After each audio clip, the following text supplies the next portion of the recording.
Bắp ngô là thực phẩm không còn xa lạ với mỗi người, nhưng về tác dụng hay các món ngon từ ngô thì có lẽ nhiều người còn chưa biết hết.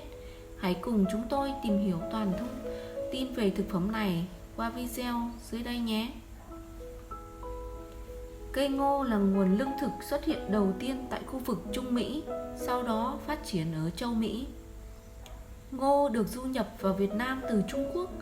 Lúc đầu, người dân gọi nó là lúa ngô, sau gọi tắt là ngô. Chữ ngô ở đây chính là chỉ Trung Quốc. Hiện nay, ở Việt Nam đã có rất nhiều các loại ngô, điển hình là bắp ngô nếp. Đây có lẽ là loại ngô vô cùng quen thuộc và gần gũi với người Việt. Tên gọi này bắt nguồn từ độ dẻo của hạt, tương đồng với độ dẻo của gạo nếp.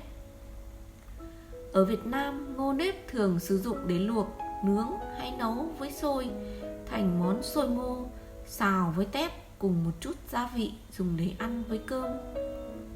Ngô lõm, cái tên này có lẽ xa lạ với mọi người, nhưng nó chính là tên gọi khác của ngô tẻ, ngô đồng. Sở dĩ tên gọi này chính là do khi trưởng thành, các hạt ngô bắt đầu lõm lại. Loại ngô này thường dùng để làm thức ăn chăn nuôi, nấu thành siro ngô hay lên men để tạo thành các sản phẩm trong công nghiệp như ethanol dùng để khử trùng.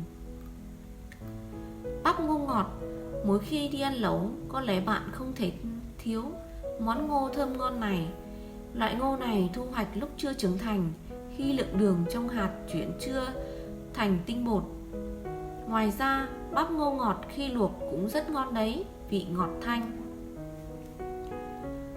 Ngô làm bắp rang bơ. Không phải bất kỳ loại ngô nào cũng có thể làm bắp rang bơ, mà ngô để làm món ăn này chính là loại ngô riêng. Hạt ngô này tròn giống như hạt ngọc trai, lớp vỏ khá mỏng, trong khi đó các giống ngô khác lại có vẻ khá dày. Trong 100g bắp ngô sẽ cung cấp cho cơ thể khoảng 385 calo. Bắp ngô chứa nhiều chất dinh dưỡng như vitamin, khoáng chất, magie, phosphor, sắt. Qua video trên chắc bạn cũng có những hiểu biết về ngô, từ công dụng đến các món ăn ngon từ ngô này rồi chứ. Cảm ơn các bạn đã theo dõi hết video. Đừng quên đăng ký kênh để theo dõi thêm nhiều video mới nhất.